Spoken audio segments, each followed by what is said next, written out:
Okay, so welcome everybody, and welcome in particular to Alessandro,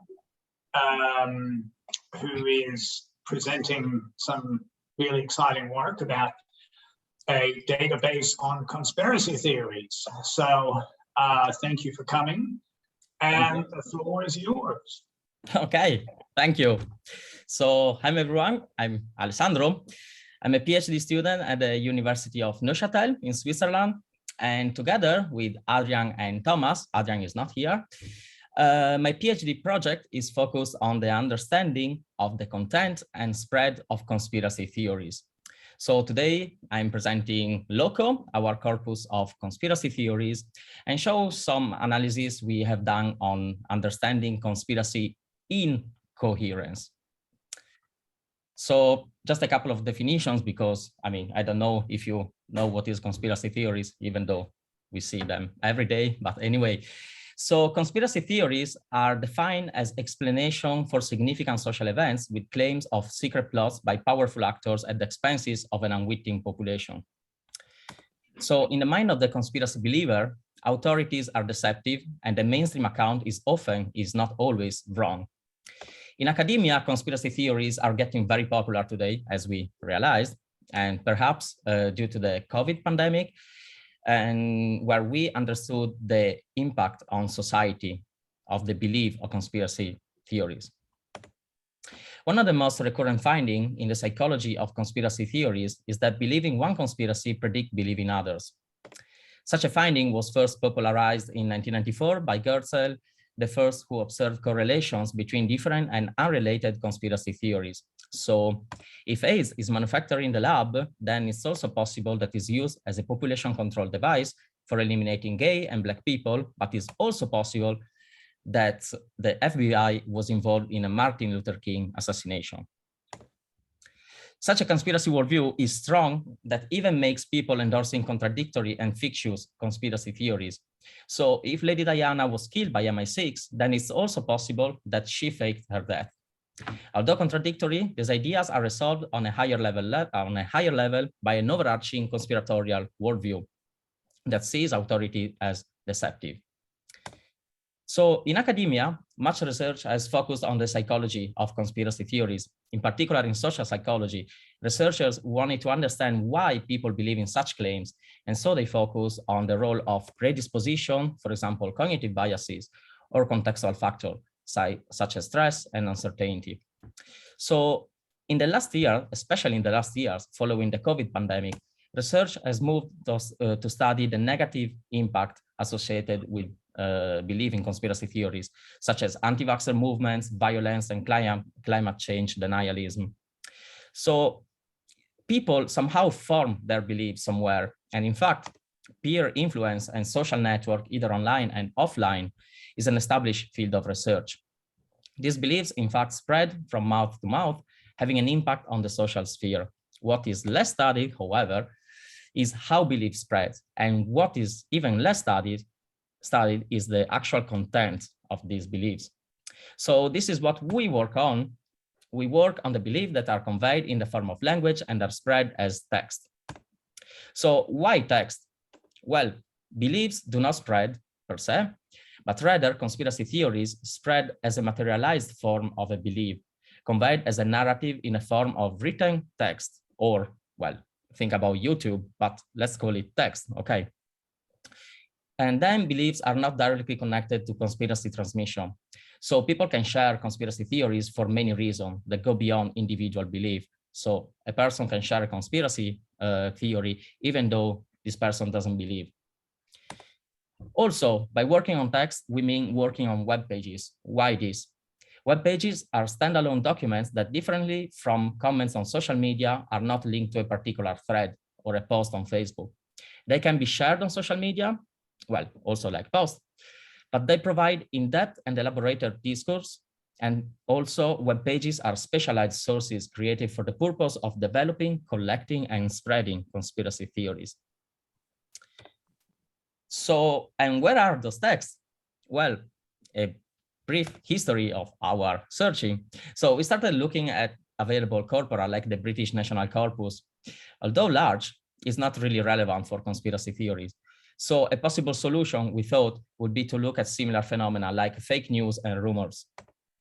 We found indeed one corpus related to fake news gathered from web pages on the internet. An important aspect of this corpus is that it contains both fake news and mainstream documents. So this is interesting for making comparison between the two groups. However, in fake news, this corpus was not given an index of the thematic content. A problem that was solved with another corpus built on rumors found on Twitter. In this corpus, the authors extracted tweets related to a predefined list of events. We believe this is useful for extracting language features while accounting for different topics. Even better, in the theme corpus, the authors not only extract tweets based on a defined list of events, but they also match those events between groups. So for each of the 9 events they tracked, the authors collected tweets that were either rumors or non-rumors. All in all, interesting, but again, we were interested in conspiracy theories, and none of the above had any conspiracy. Well, we got lucky and finally found the corpus of conspiracy theories. So Ushinsky and colleagues built this corpus from the New York Times letters to the editor, manually coding text that promoted conspiracy theories. This is quite big, containing 100,000 documents. However, the number of conspiracy documents is very small, 800 documents, almost 1% of the whole corpus. And another problem is that this corpus, in this corpus, documents are not matched by topic, like in the theme. And we think this was a pretty cool feature of a corpus. Last but not least, this corpus is not freely accessible. So we could have either asked the authors to share the corpus with us or build our own corpus. And that's why we built LOCO, to have our own material. So LOCO is built upon the strengths and weaknesses of other corpora. So it's quite big, comparable in size to the British National Corpus. It has the topic structure, and documents are matched by themes. The date range is quite large, and important is free. So again, I'm stressing all the talk now that is for free, so you can download it anytime and have fun. So a bit more in details. Our documents were gathered from 150 websites, both conspiracy and mainstream. LOCO was built so to mimic user online behavior. We crossed a list of seeds, events that generated conspiracy theories like moon landing, 9/11, with a list of websites, both conspiracy and mainstream. And then we generated a Google query. In other words, we searched for keywords within a website. For example, on BBC, we searched for moon landing. A crucial feature of LOCO is that documents are matched by topic. This allows the comparison between conspiracy and mainstream documents on the same topic and allows to extract the distinctive features of conspiratorial language. And the game is for free. So LOCO comes with a rich set of features and metadata. You don't have to do anything. We have done it, so you can download it and start testing your hypothesis. We provide 3 levels of data and metadata. At the document level, we extracted data about the text itself, like topic, for example, Lady Diana and 9/11, but also lexical features obtained with dictionaries like Luke and Empath for a total of 300 variables, almost. At the second level, we provide information about the web pages that contain the text, such as the date of upload and the number of Facebook share. This is quite important for those interested in the spread of conspiracy theories. Finally, at the third level, we include data about the website that contain web pages. This is useful for multi-level clustering, local subsetting, and addition of covariate during your analysis. So I now move to show you some methodological and more nerdy part of LOCO construction. So let's start with seeds. Seeds are keywords we use to retrieve documents via Google. Conceptually, a seed is a keyword for an event or a theme that has generated one or more conspiracy theories. The idea was to extract documents associated with specific theme from a specific website, either conspiracy or mainstream. The list of seeds was built on surveys related to specific conspiracy theories, such as global warming is a hoax and Osama bin Laden is still alive. However, we didn't want to be narrow in scope. For example, there are several conspiracy theories about Obama. The birther, he's a Muslim, part of the Illuminati, he's even the Antichrist. Therefore, we didn't want to target one specific theory, but tried to extract as many conspiracy theories as we could about Obama. Therefore, we created the seed Barack Obama. Differently, for Lady Diana, we were mostly interested in her death, yet not a specific conspiracy theory. We created the seed Princess Diana death, so to narrow a specific event to her life that has generated conspiracy theories. We also created synonyms, so to account for different spellings of the same theme, such as global warming and climate change.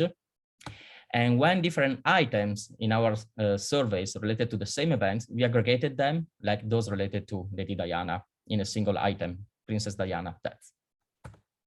So let's move to website.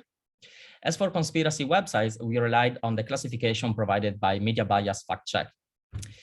Media Bias Fact Check contains manual annotation and bias analysis for over 2,000, mostly news websites, and it has been quite used for research on misinformation, like fake news and conspiracy. In Media Bias Fact Check, websites are labeled as conspiracy if they publish unverifiable information related to known conspiracies, such as vaccination propaganda, false flag, Illuminati. So from Media Bias, we extracted a website labeled as tinfoil hat, quite cool, which is the highest degree of conspiracies. This returned a list of 64 websites spreading conspiracy theories. We chose this highest level because we wanted to obtain a set of unambiguous conspiracy documents, or at least in theory, maximizing the conspiracy language. So while for conspiracy website, we had a precompiled list obtained from Media Bias Fact Check, unfortunately for mainstream, we didn't have any list. Therefore, we created such list in a data-driven fashion. We started by creating Google queries with seeds and extracted the domain returned by Google. This was done with different IPs, so to maximize the English language and diversity of web domains. Once we obtained the list of domains, almost 1,500, we created two domain popularity measures, one absolute and one relative. In this way, we wanted to obtain a large portion of pages and wide coverage of seeds. Then we ranked these domains and extracted the top 120 domains and finally cleaned the list. So removing YouTube, Twitter, LinkedIn, because not useful for our purposes. So when both lists of conspiracy and mainstream websites were obtained, we started with building the corpus. So we created 7,000 Google queries by crossing all seeds and all websites. From these queries, we extracted the first 60 results that are URLs pointing to a specific page in a website. When the list of URLs was obtained, we clean it by removing non-textual pages like photos, videos, and PDF. Then we extracted the text and cleaned the text from the HTML tags and boilerplates. Boilerplates are text reused within a website, but not specifically associated with the web page content, such as sign in, sign out, join us for free, go back, and advertising. Finally, when we got our text, we cleaned the corpus by removing non-English documents, empty or duplicate documents, and removing documents that were short or long. So now move to two important features of LOCO, lexical features and topics. We extracted lexical features relying on precompiled dictionaries like Luke and Empath for a total of almost 300 lexical features. These dictionaries, you have probably heard of Luke, have been used extensively to extract psychological constructs from language. They work by counting words associated with a specific category. For example, here you see the Empath dictionary related to deception, which is composed of words such as traitor, liar, dishonesty, and so on. How does it work? So by counting these words in each document and normalizing this number by the total words in the document, we obtain a score that indicates the rate of specific feature in the document. So you see here that document 2 has higher scores for deception because it features higher percentage of words contained in the deception dictionary. Topics instead were extracted with latent direct allocation, or simply LDA, which is an unsupervised probabilistic model. It works like that. A set of documents, or a corpus, is the input for the LDA algorithm, which does all the work for us. We only have to input the number of topics desired. The output of LDA are two matrices, beta values that indicate the importance of each word in each topic, and the gamma value that indicate the importance of each topic in each document. Okay. Note that those values are expressed as probabilities. Therefore, the sum of all words within a topic is equal to 1, and the sum of all topics within a document is equal to 1. Okay. So fancy stuff, looks cool. Does it work? Yes. So LDA topics capture events in a meaningful way. Here we plot the mean of gamma values for some LDA topics over the years from 1995 to 2020. Below the title, which is just an arbitrary code number, we list the most important words ordered by beta weights, which is the importance of words for the topic. Vertical dot line represents events in the real world, such as the death of Osama bin Laden and the Sandy Hook school shooting. As we can see, there is quite high level of agreement between LDA gamma values and the words event. You see that the LDA spikes in the time series are well aligned with events, the vertical lines. Even below, you can see the bottom right, the topic related to 9/11, we see spikes that recur every year around the 11th of September. So I would say that it works. It is pretty cool looking at those plots. So before showing some results, I just list a couple of other features of LOCO. So first, for most of the document, around 66%, we were capable to extract the date of upload or creation of the web page. This is useful for working with time series, tracking the evolution of features or topics over time. We also annotated documents that mention conspiracy by simply counting the occurrences of the prefix conspire. This is useful for excluding mainstream documents that refer to conspiracy. In fact, in LOCO, you can find, we have a plot showing that those documents that mention conspiracy actually align in language with conspiracy documents. So we also extracted a subset of conspiracy documents that we call representative. These documents are the ones that share recurrent word pattern with the whole conspiracy subcorpus. Again, spoiler, we show that these documents exhibit a prototypical conspiratorial language. And finally, for the mainstream document, we also track the political bias of the website, again, from media bias fact check. Because LOCO comes with so many features, it's possible not only to use those features as dependent variable or independent, but I can also use to subset LOCO or to do some more creative analysis. So for example, you can test obviously differences between conspiracy and mainstream text within or between a specific topic. And you can even aggregate topic on a common ground. You can also test differences between conspiracy and other types of documents, such as pro-science or politically biased, either on the left or on the right.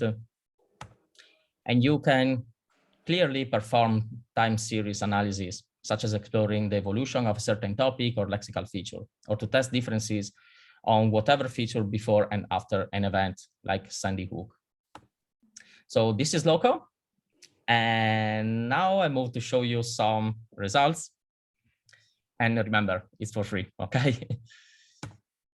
Okay, so I just show you 3 types of analysis we have done. 2 of them are in LOCO in the original paper, and another one we are going to submit, which is the coherence.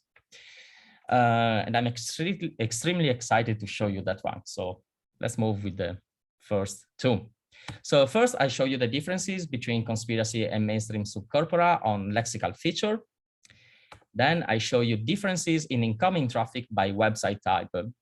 Here we explore how users of conspiracy and politically biased websites search for information online. And finally, I show you this coherence analysis, which rely on LOCO's text, seeds, and topic. So this is lexical feature. In this plot, I show you the lexical features that strongly distinguish conspiracy from mainstream text. Dots represent the effect size from the t-test for each category on the X ordered by magnitude, higher on the left, lower on the right. You see that compared to... Ja, stimmt.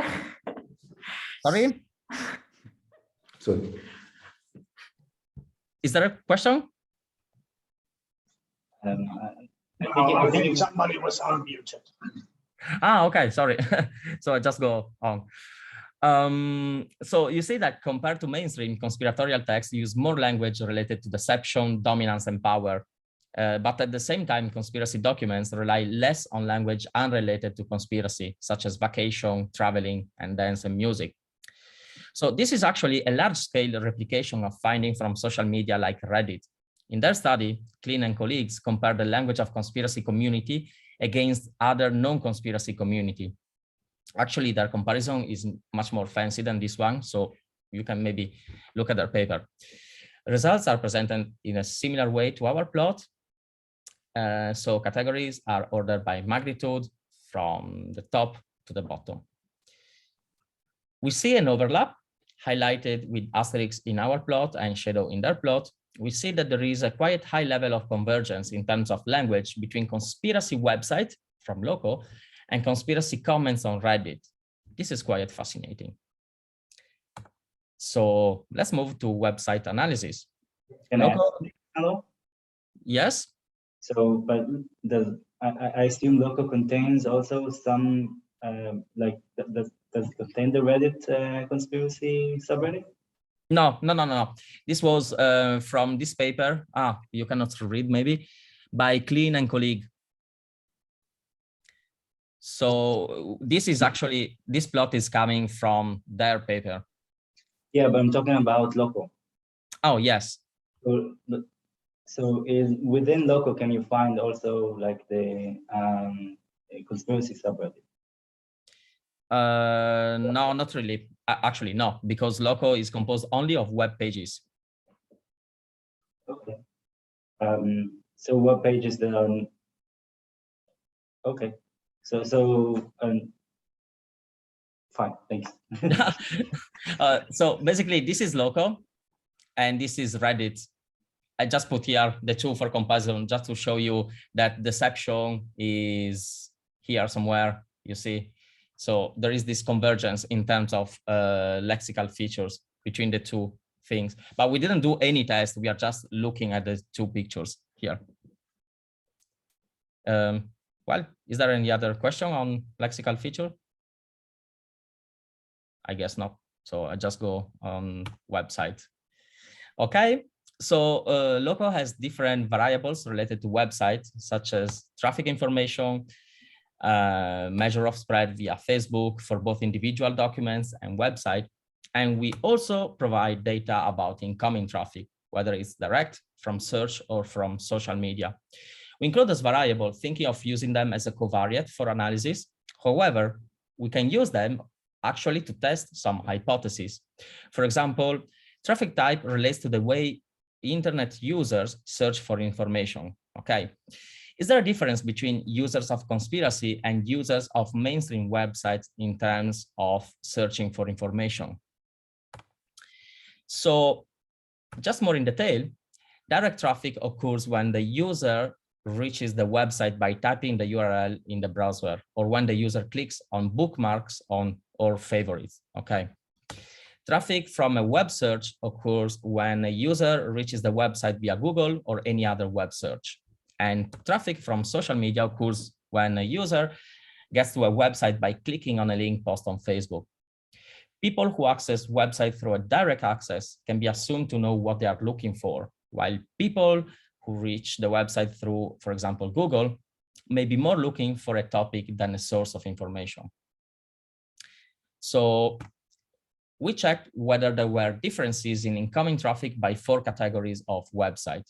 And so user, we think, pro-science, politically neutral, politically biased, either on the left or on the right, like a Fox News, for example, and conspiracy website.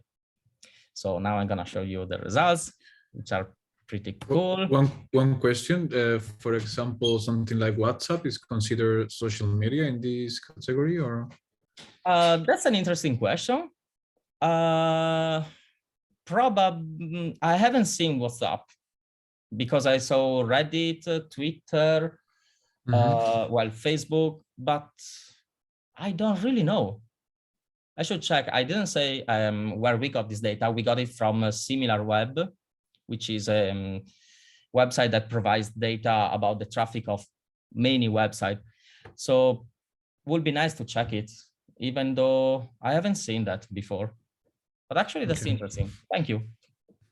Okay, thanks. So, well, let's go to the results. Here we are. So you see that from pro-science to conspiracy, the percentage of direct traffic increases, while the reverse happens for traffic from web search. We suggest that this represents a phenomenon like a confirmation bias from a naturalistic online behavior. So when searching for information, conspiracy website users have a specific website in mind to which they are loyal and they are sure they find what they are searching for. So at the moment, we are actually replicating these findings using the whole media bias fact check dataset that includes almost 3,000 websites. This data also offers a fine-grained classification of political bias and conspiracy level. So we got the same results, and we are quite excited with that, but not as excited as the coherence. So here we are, our final work. Here we tested the double-layer coherence of conspiracy theories. So summarizing again a bit of background, believing one conspiracy predict belief in others. In this way of thinking, one conspiracy theory is taken as evidence for other conspiracy theories. Such a conspiratorial worldview makes people coercing facts and interpreting them as evidence for a grand conspiracy. A conspiratorial worldview also makes people endorse a contradictory and fictitious conspiracy. And although contradictory, these accounts are resolved at the higher level by an overarching conspiratorial worldview that sees authorities as deceptive. In fact, multiple conspiracy theories often coexist and are used to convey an impression of overall coherence. So no matter how unrelated these theories are, but they overall cohere in denouncing a grand conspiracy. In this way, COVID-19 conspiracy theories often involve association with the 5G, Bill Gates, vaccination, and so on. So with this study, we wanted to test the conjecture that multiple incompatible lower-level explanations are resolved by their compatibility with the higher-level belief on an overall conspiracy. We can make testable predictions. So conspiracy texts are more interconnected, more locally incoherent, and more globally coherent than mainstream text. And where we do this? On LOCO, which I remind you is for free. So to test interconnectedness, we rely on network analysis. That is, we test the claim that belief in one conspiracy predicts belief in other. Let's take COVID-19, for example. COVID is a bioweapon similar to HIV, and this evidence can be used to create analogies between the two. The two viruses are created in the lab as a population control device, perhaps pushed by the 5G technology, which is also a mind control device. So this mental reasoning might emerge in text and can be measured actually with network analysis on topics. To test local coherence, we rely again on those topics, but compute a measure of within document topic specificity and lexical cohesion. In other words, we test how many topics there are in the document and how much related they are. And finally, to test global coherence, we relied on between document similarity. We expect that shared lexical pattern would make narrative similar in conspiracy documents. So previous research has measured belief with correlation matrices, but another way to measure it would be via co-occurrence of topic between topic analysis. So this allows to overcome some limitation of previous research, such as relying on limited set of items chosen by a researcher while obtaining higher ecological validity. So we operationalize interconnectedness as a measure of how well documents are connected to each other via co-occurrence of seeds and topic. To this purpose, we created a network for each subcorpus. In this network, nodes represent both seeds and topics, while edges represent their co-occurrences. We calculate interconnectedness by simply counting the number of edges per each node. For example, here an example of subcorpus with seeds associated per each document. From the seed vector, we created a co-occurrence matrix by counting the times seeds co-occur. For example, you see that Lady Diana and the Illuminati co-occur twice, while 5G co-occurs only once with COVID. From this matrix, we then created the network in which each node is represented by a seed or a topic, and the thickness of the edge represents the co-occurrence of seeds and topics. You see that Diana and Illuminati, as well as COVID and vaccine, are thicker because they have stronger co-occurrence than other nodes. So now I'm going to show you the main plot, which is this one. So this comes from our analysis on LOCO, and it's pretty beautiful, I would say. You see that pretty much everything is connected in the conspiracy subcorpus. At the same time, only few connections are present in the non-conspiracy subcorpus. So let's take a Planned Parenthood, for example. On the right, in the mainstream network, you see that this node is connected only with drug companies, which makes sense. Think about the birth control pill.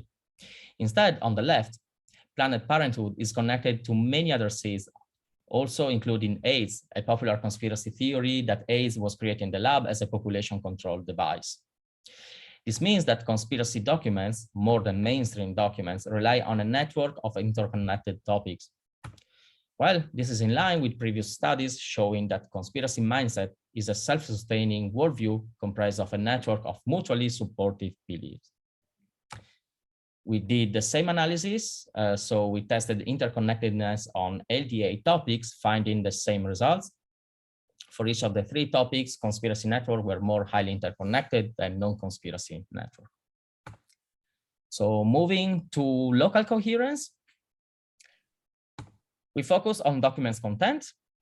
We expected that conspiracy documents rely on more topic than mainstream documents. We operationalized local coherence with two main indexes: topic specificity and lexical cohesion. Topic specificity was computed using the Gini coefficient from topic distribution. The Gini coefficient calculates the inequality of a distribution.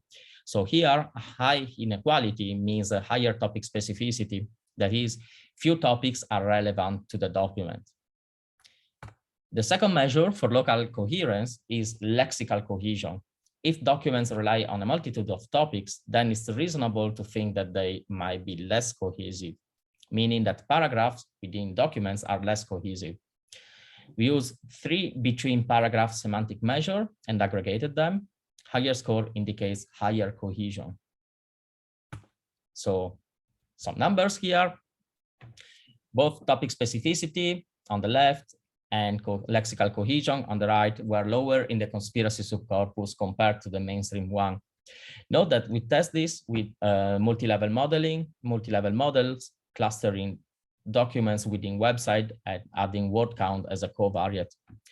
This is because the longer the document, the higher the probability the document is less cohesive and so composed of much more topics. Here on the right plot, we show our two measures, break by seeds, but also note that surprisingly, topic specificity and lexical cohesion correlate poorly, meaning that they are in fact two different constructs. We are still thinking about this. So let's go to global coherence. We wanted to test global coherence, that is how documents are similar to each other. We expect that conspiracy documents are more similar to each other compared to the mainstream ones. This is because similarity emerged from an overarching conspiratorial worldview expressed in recurrent word pattern. We operationalize the global coherence, computing the pairwise documents' cosine similarity within each subcorpus. This was done for each document in the corpus, in the subcorpus. However, to get a robust and conservative estimate for each pairwise similarity, we removed documents that had the same seed and were extracted from the same website. This was done so to exclude the possibility that similarity would be inflated by same topic lexicon or same author writing on different pages of the same website. So again, same multi-level model. Conspiracy documents are more similar to each other, and the difference is quite big, almost one standard deviation between conspiracy and mainstream. So, in conclusion, summing up, with this study, we aim at testing a conjecture that many incompatible lower-level explanations get resolved by their compatibility with the higher level of belief of an overall conspiracy. We predicted that conspiracy theories are interconnected, locally incoherent, but globally coherent. Using LOCO, we found that conspiracy documents are highly interconnected, confirming that conspiracy worldview is a network composed of mutually supportive belief. Conspiracy documents are also locally incoherent, meaning that they rely on a mixture of topics, showing a lower degree of topic specificity and lexical cohesion. And conspiracy documents, despite being built upon a mixture of heterogeneous topics, are nevertheless similar to each other. We think this is due to the shared lexical pattern that makes narrative similar. So with this work, we link theory-driven psychological research with data-driven computational approaches, relying on a large-scale text analysis. Our work joins research on computational approaches to fake news and misinformation, and might help designing debunking campaign and institutional communication to fight the spread of conspiracy theories online. So I'm done, and thank you very much. I hope you have infinite amount of questions. Thank you. Okay, thank you very much. What we now normally do is just for people to raise their hands on Zoom. Okay. And Reinhold, yes, Reinhold has a question. Go for it. Hello. Sorry for not muting my mic during your presentation. So it was me who disrupted you briefly. Okay. But the talk was great. Thank you very much. So I have one question relating to the first analysis you presented, those network analysis. And I was just wondering whether you, when you compare your conspiracy and mainstream documents, whether there is sort of a problem with the base rate of connectivity in terms of topics, you know, so can you really sort of say that you have the same base rate of being connected in mainstream than in the conspiracy theory? So I would initially, I don't know, gut feeling is that you have a much higher chance of having diverse topics in mainstream than in your conspiracy segment. So wouldn't you need to, in a way, look for a domain that is similarly, thematically focused? Does that make any sense, or is that completely off the wall? So we measure this network connectivity with two different type of semantic index. One is seeds, which is predefined topic like Lady Diana 9/11, but also we did with the LDA topics, which is obtained in an unsupervised way. So it's actually data driven. We extracted those topics. So I don't think there is a problem in basically what you're saying on this base rate, if I got it clear. Yes. Mm-hmm. So I thought that in a way, you know, if you, I sort of think that in a way, if you take mainstream can be everything, right? And so if it can be everything, it's also more likely that you will find a wider dispersion and less connectivity than if you do something like that. That is really the question, whether it sort of derives from some base rate probability, and it's what you sort of see is plausible, but it could also be observed for lots of other things. It's not specific to conspiracy theories, I think. That's, I guess, the point, yeah. Okay, so basically, because mainstream can be everything, so that's why lower connectivity. So okay. Can I just connect to that? I mean, in a sense, what would be really interesting is to take your conspiracy documents and then select mainstream documents on the same topics. for example, the moon landing, COVID-19. Exactly. Whatever. Yes. Right. Yes. And then you have a sort of more, then the topic should be identical in both cases, and then the comparisons would be conceivably sharper or more Specific. Yeah. Makes a lot of sense. So basically running per each seed, let's say, we see the connectivity of each seed, but using only the documents that mention that seed. Yeah, I can't remember what's in your seed. The seeds may be too specific for conspiracies already, aren't they? Aren't you biasing the seeds in that direction? I was just more thinking of just topics, very, very global sort of attributes of an article in the New York Times. Yeah, I would think something like sports versus or something like that to see if this connectivity emerges in specific topics. Yeah. Oh, well, that's another thing. That's a slightly different suggestion, but yeah, it's a different. That would also be interesting. Yeah. Can I ask another question about the utility of this in terms of applying it to dealing with misinformation?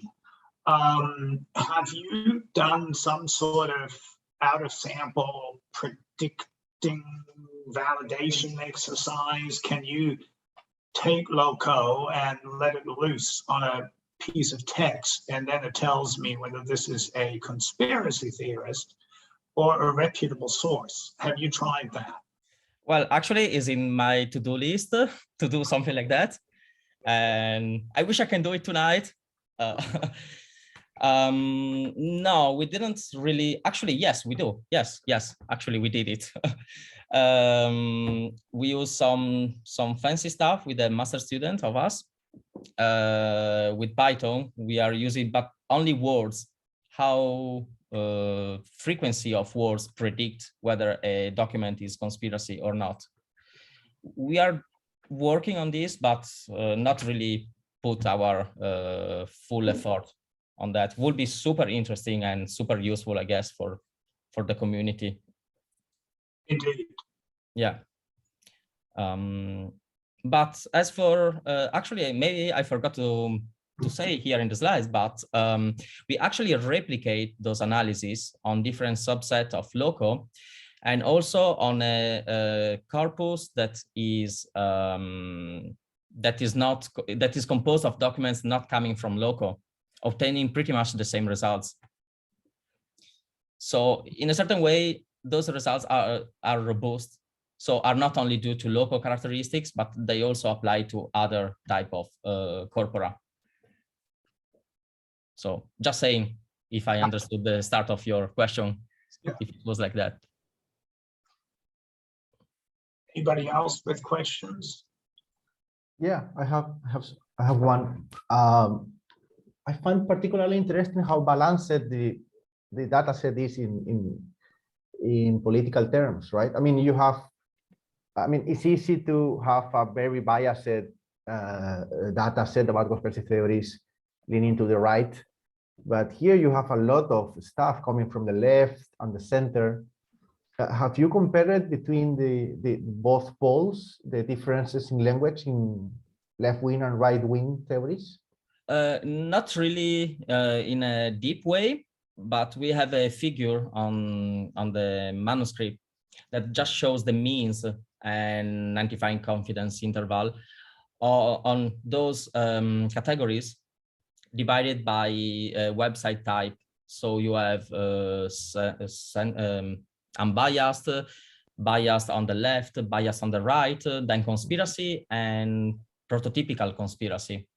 And you see that actually there is a sort of continuum where the right wing is more similar to conspiracy and the center goes on the other direction. For example, for deception and this kind of stuff. So yeah, but we didn't really work on political extremism. Yeah, that would be interesting.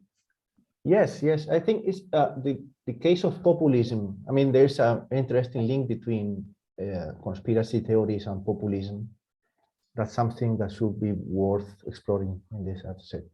there's also behavioral data on the distribution of beliefs in conspiracy theories, and even though both political extremes are more likely than people in the center to believe in conspiracy theories, it's also entirely lopsided. There's more people believing it on the right than the left. Yeah, so relating to last week's talk, right, by Michael Van Peterson, this is also by motivation. Now, not specifically if they really believe in what they share, but also like to signal. Yes. Yes. Yeah. Okay. Ezekiel had his hand. Yeah, so yeah, pretty impressive work. Thanks. I was wondering if you have already performed some analysis considering other less term-based features, for example. This question comes from that we, as Stephen was asking before, we might be facing pretty soon the problem in which we would like to distinguish or classify what either a text contains, let's say, conspiracy characteristic or not, right? So, and that means that we will find cases like the contrast between COVID-19 is a mortal virus and COVID-19 is an artificial virus. So in one case, we find like conspiracy-like content, in the other not. So yeah, just wondering if you have performed any analysis, for example, regarding language structure or any further semantics analysis, or you know, any feature that goes beyond the term-based analysis. We are actually working now on a non-related project on a certain way on creativity in language use in conspiracy, and we don't rely on dictionaries or topics and this kind of stuff. So it's mostly addressed from a linguistic perspective, with pure linguistics, you know. Okay. So in that way, yes, we are doing this kind of stuff, but we just started, so we don't have much to to share, unfortunately. Okay, cool. But do you have some ideas, other ideas?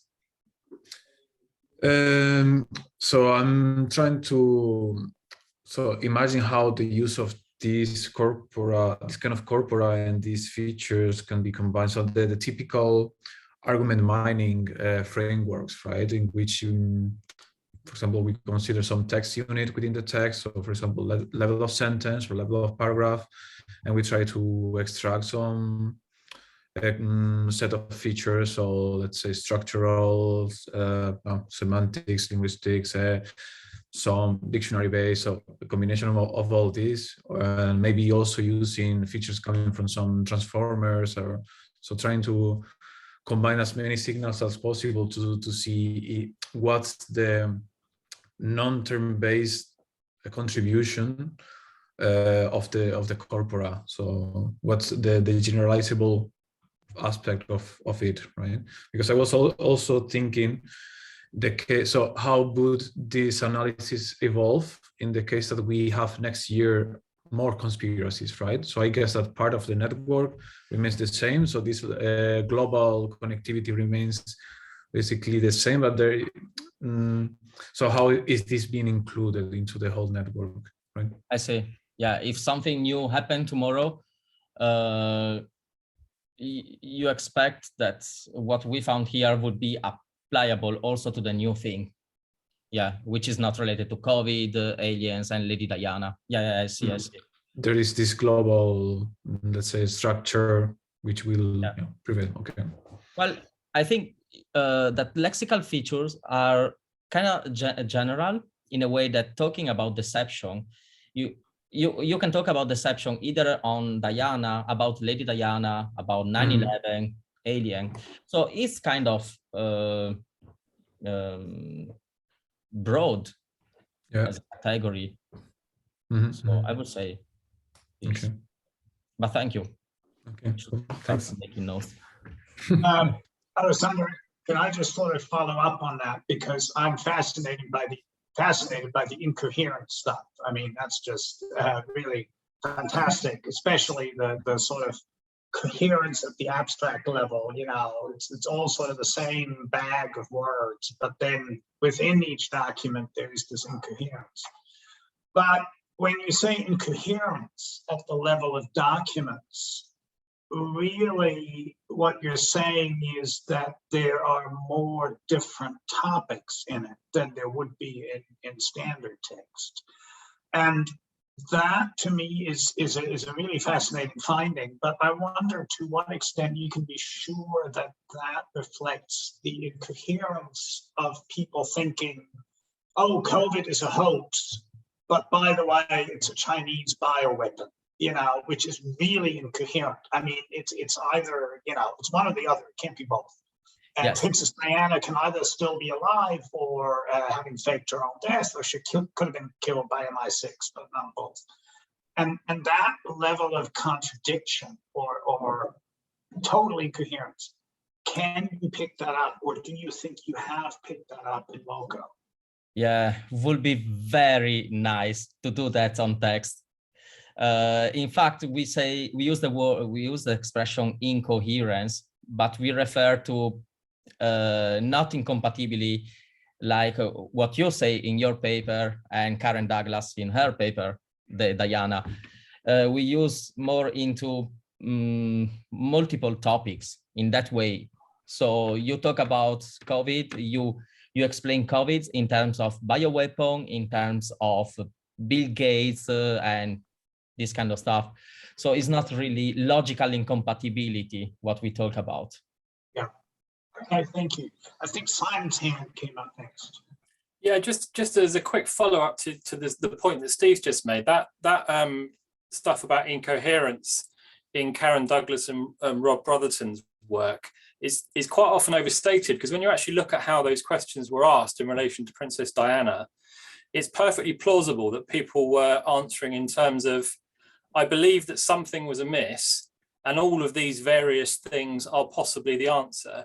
They weren't necessarily saying that just because you say, you know, I believe 6 out of 10 that it might have been the CIA, and I believe 7 out of 10 that it might have been Dodi Fayed's family, that doesn't necessarily mean that you believe both of those things. It means that you believe them to be equally plausible, which isn't quite the same thing as incoherence.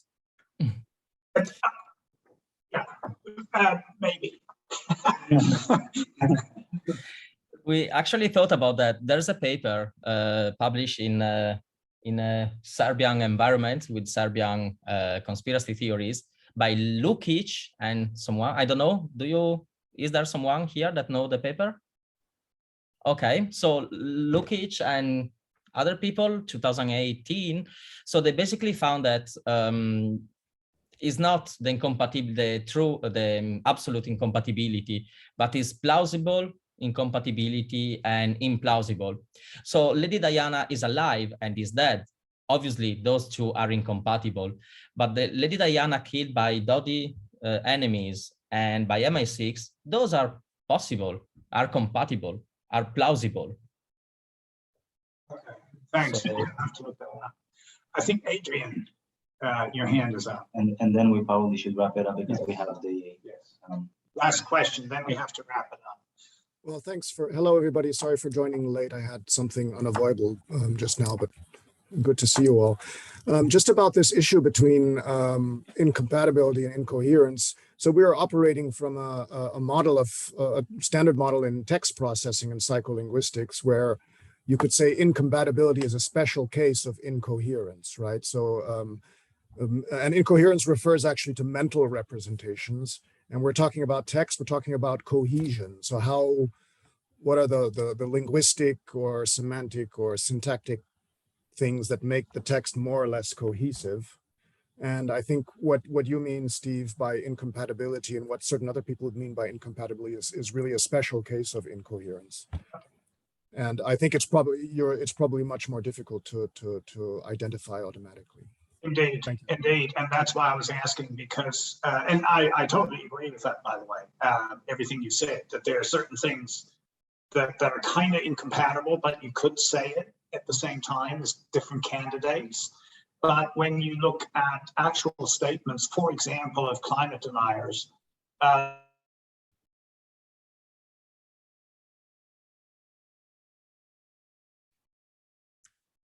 global temperature, therefore climate change is a hoax. And then in the next sentence say, oh, it's been cooling for 15 years, right? I mean, either you know how to measure temperature, and then you can say it's cooling, or you don't. And that level of incoherence, I personally, all of this is interesting, but that type is particularly interesting because it's just, you know they're wrong in a sense. You don't have to, you don't need data to then dismiss that argument because it is so just logically flawed. And so if we had a way of detecting that by machine, that would be amazing. We should work on that. Okay, I think we should wrap it up. Yeah. We have a few people in the waiting room Yeah. for our next meeting. You and the speaker. Just really quick comment. I think the structure really brought me like to when you analyze texts of psychopathology. So I have some like experience in depression and suicide and stuff like that, and this would be the type of pattern that I would say with schizophrenics, you know, with people who suffer from schizophrenia. So I just think that if you could get like a set of people who suffer from schizophrenia, we have lots of them on Twitter, get the network analysis of them, and it will probably see something similar on the structure. Okay, let's talk later because I have many things to share with you. Okay. No, I'm serious actually, because yeah, Right. okay. Right. Well, with that teaser, this is continued. Exactly, yes. Thank you all very much, and you're welcome to hang around. We now have a meeting that's totally irrelevant for people outside Bristol about our ethics procedures, but anybody within Bristol who wants to know how to file ethics approval is welcome to stick around. So thank you all for coming, and thanks so much, Alessandro, for your talk. Thank you. Thank you. Bye. Bye-bye. Bye-bye.